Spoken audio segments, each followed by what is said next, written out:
Tous très heureux de vous retrouver sur C17. On vous emmène aujourd'hui à Étré, eh bien oui, pour découvrir une danse qui vient de Corée du Sud, la K-pop.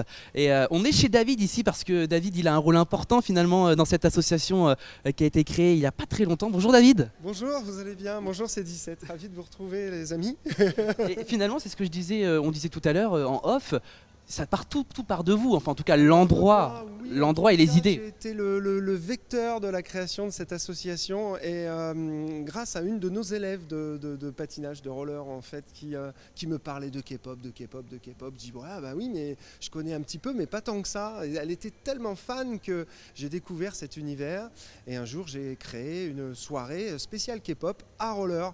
Et là, j'ai vu plein de jeunes filles arriver passionnées par cette musique qui est très joyeuse et que j'ai beaucoup aimée d'ailleurs. Et au fur et à mesure, je me suis dit, il y avait beaucoup de monde ce soir-là, et je me suis dit, mais vous en faites où de la K-pop? Elle me dit, bah, chez nous, devant nos portables ou devant notre télé. Et je dis, mais il n'y a pas d'endroit où vous vous retrouvez? Non, il n'en existe pas.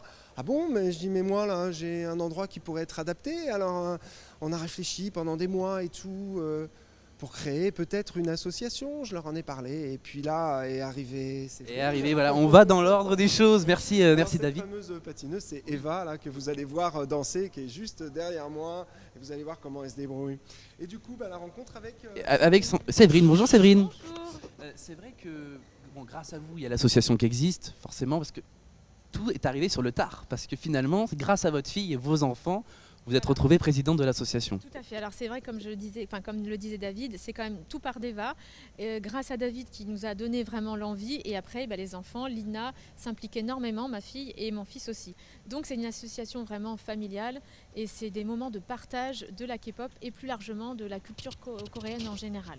Donc on est ravis que vous soyez là et que vous puissiez partager ça avec nous. Eh bien nous aussi, et pour en parler avec nous, eh bien Eva est juste ici. Bonjour Eva. La K-pop, c'est quoi? Parce qu'en France, ça connaît un succès, mais ça met du temps quand même à arriver un petit peu dans les passions des Françaises et des Français, parce qu'il y a aussi des garçons qui pratiquent cette danse. La K-pop, c'est quoi? Ça réunit plusieurs styles de musique? Alors la K-pop déjà c'est un style qui est apparu dans les années 90, fin des années 90 et qui a surtout marché dans les années 2010, 2013 plutôt avec le début de BTS, donc qui est le groupe de K-pop le plus connu si on peut dire ça comme ça.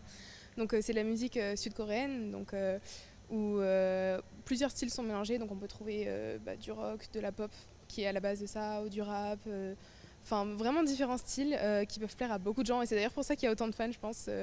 Il y a des groupes de garçons, de filles et même des groupes mélangés, donc des groupes mixtes et du coup c'est vraiment quelque chose, comme disait Séverine, quelque chose de vraiment convivial et où beaucoup de gens partagent leur passion pour la danse et le chant et la K-pop tout simplement. Parce qu'on mélange aussi le chant avec la danse. Est-ce que c'est compliqué? Je pense qu'il y a beaucoup de travail, ça c'est une certitude.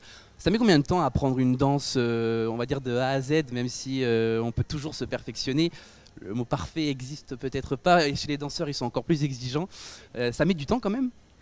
Je pense que ça dépend aussi des personnes parce que certains ont plus de facilité, donc il y a des danses qui varient, il y a des danses plus faciles que d'autres et donc personnellement j'apprends les danses assez rapidement et j'ai aussi un groupe, donc un crew, il en existe plusieurs à La Rochelle en tout cas, et donc c'est ce qu'on appelle crew et donc avec mon groupe je sais qu'on avance plutôt bien pour apprendre les danses et c'est le cas aussi de beaucoup de crew, mais après quand c'est personnel c'est vraiment au choix, c'est le choix de la danse, de la musique et c'est aléatoire on va dire, facile à apprendre. Merci beaucoup Eva, et on vous laisse en scène, en place, parce qu'elles vont ici se mettre en place voilà, elles sont réunies. Alors ce qui est incroyable, c'est vraiment la K-pop, c'est que ça réunit vraiment tous les styles, garçons, filles, et puis ce qui est surtout incroyable, c'est que c'est impressionnant à voir. Regardez.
Et voilà, quelle prestation, c'est vrai.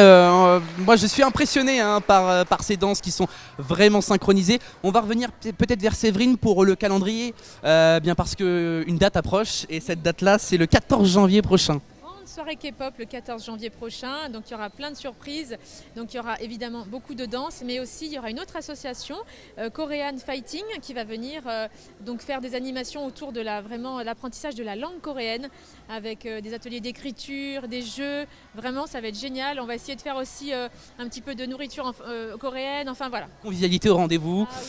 Merci beaucoup Séverine, vraiment. Merci à vous en tout cas. Merci vraiment parce que le travail est énorme, faut le dire, parce que c'est un travail réalisé sur le long terme et ça prend du temps. Et on le sait, et des gens passionnés, on aime les rencontrer. Merci à vous de nous avoir suivis, on se retrouve très prochainement. Moi je vais peut-être m'y mettre à la K-pop. A tout de suite.